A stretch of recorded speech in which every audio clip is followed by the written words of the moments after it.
शनिवार 12वां सामान्य सप्ताह। पहला पाठ, शोक गीत। प्रभु ने निर्दयता पूर्वक याकूब के सब घरों को नष्ट कर दिया है। उसने क्रोध के आवेश में आकर यूदा की पुत्री के सब गणों को ढा दिया है।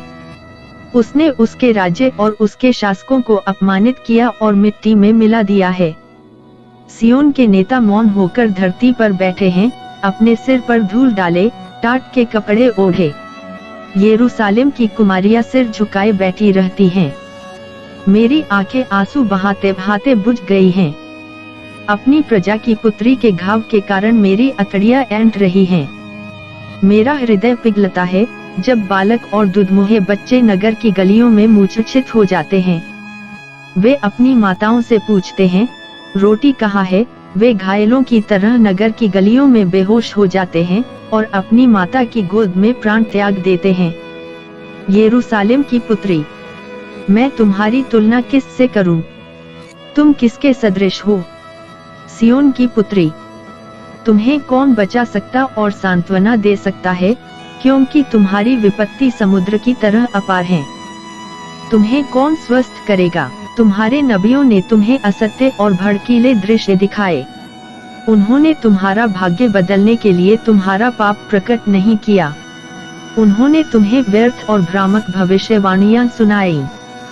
तुम सारे हृदय से प्रभु, सियोन के रक्षक, की दुहाई दो। तुम्हारे आंसू दिन रात नदी की तरह बहते रहें। तुम नहीं रुको, निरंतर रोते रहो। उठो, रात में चिल्लाओ। पहले पहर में अपना हृदय पानी की तरह बहा दो। अपने बच्चों के प्राण बचाने के लिए प्रभु के सामने हाथ उठाकर प्रार्थना करो। वे गलियों के नुक्कड़ों पर भूख के कारण बेहोश पड़े हैं। यह प्रभु की वाणी है। सुसमाचार। संत मत्ती के अनुसार पवित्र सुसमाचार। ईसा कफरनाहूम में प्रवेश कर ही रहे थे कि एक शतपति उनके पास आया और उसने उनसे यह निवेदन किया, प्रभु, मेरा नौकर घर में पड़ा हुआ है। उसे लकवा हो गया है और वह घोर पीड़ा सह रहा है। ईसा ने उससे कहा, मैं आकर उसे चंगा कर दूंगा। शतपति ने उत्तर दिया, प्रभु, मैं इस योग्य नहीं हूं कि आप मेरे यहाँ आए। आप एक ही शब्द कह दीजिए और मेरा नौकर चंगा हो जाएगा। मैं एक छोटा सा अधिकारी हूँ। मेरे अधीन सिपाही रहते हैं।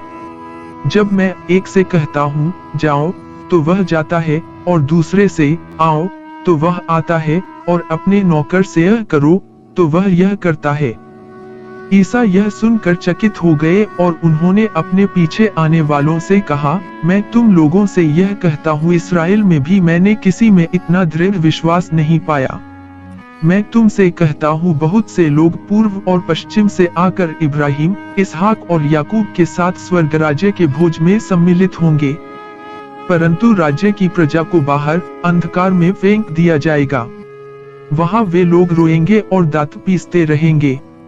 शतपति से ईसा ने कहा, जाइए, आपने जैसा विश्वास किया वैसा ही हो जाए, और उस घड़ी उसका नौकर चंगा हो गया। पेतरुस के घर पहुंचने पर ईसा को पता चला कि पेतरुस की सास बुखार में पड़ी हुई है। उन्होंने उसका हाथ स्पर्श किया और उसका बुखार जाता रहा और वह उठकर उनके सेवा सत्कार में लग गई। संध्या होने पर लोग बहुत से अपदूतग्रस्तों को ईसा के पास ले आए। ईसा ने शब्द मात्र से अपदूतों को निकाला और सब रोगियों को चंगा किया।